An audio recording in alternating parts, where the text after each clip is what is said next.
Ricardo DelRosario, speech 1311. This is my outline. These are my verbal citations. Today I will be doing a speech on violence in schools. Is it possible that changes can be made to improve the safety of children from violence in schools? Today I will be giving you information about violence in schools. There are three main ideas about violence in schools I will discuss. I will start by discussing violence in schools. Then I will move on to discuss measures implemented by schools to prevent violence. And finally, I will finish by informing you about the aftermath of violent acts in schools. So let me begin by telling you about violence in schools. Violence in schools has evolved since the days of fist fight resolve an issue. Reading, writing, and retaliation have become common themes in most of our nation's campuses. Fist fights have been replaced by gunfights. Fire drills have been replaced by bullets, crisis, and drive-by shootings. Impulse plays a deadly role in school violence. Violence in schools is a national crisis. As stated by Ronald Stevens in Gangs, Guns, and School Violence, school crime and violence are not merely a big city problem. They plague rural, suburban, and urban communities alike. According to the Center for Disease and Control, the presence of a handgun on a school campus increases the likelihood that a lethal event would result from a violent altercation. To combat violence in schools, the school officials, community, and parents need to be involved. School safety needs to be at the top of the educational agenda.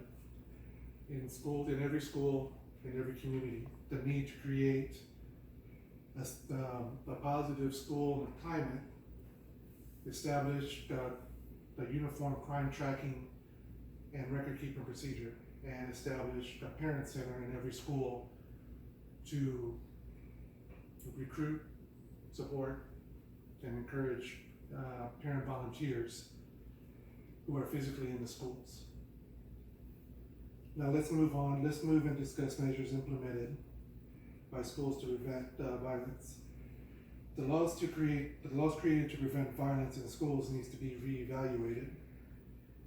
Since the Sandy Hook tragedy, several movements have gained momentum in pushing for legislation. New York has created SAFE, which is the Secure Ammunition and Firearms Act, but 10 other states have gone in the opposite direction. They've passed laws to loosen rather than restrict firearm possessions. Considering the spectrum of circumstances, legislators and school officials have reacted differently in enacting legislation to reduce the impact or the instances of school violence. Improving security protocols will help deter violent acts in schools.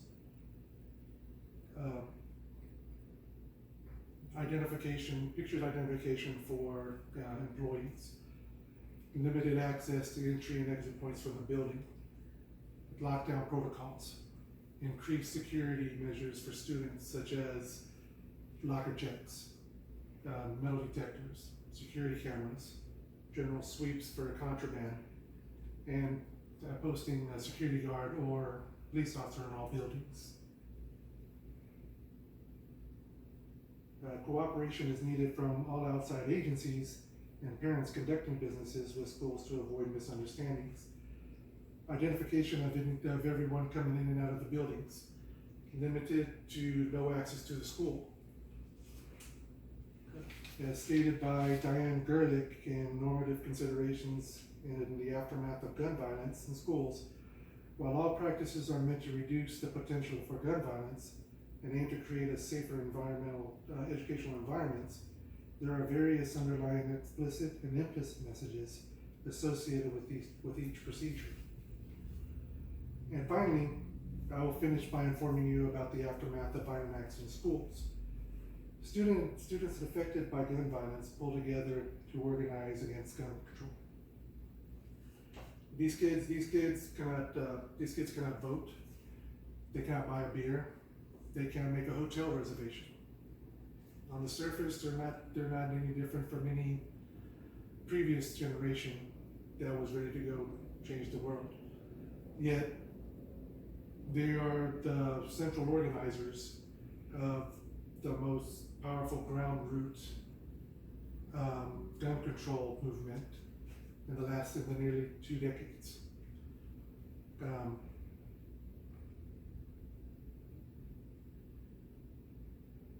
People are, society is numb and depressed over the mass shootings, and the question is, can these kids really do it? Taking a stand against the government and National Rifle Association will be a difficult task. No one thinks they can really do it. I mean, no one says it's not going to be easy. Gun violence in America makes you feel hopeless. The people,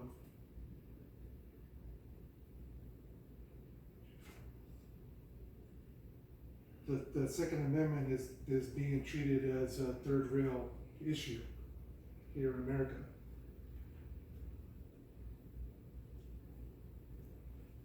The protest against gun control in school children, the protest against gun control by children affected by gun violence goes viral.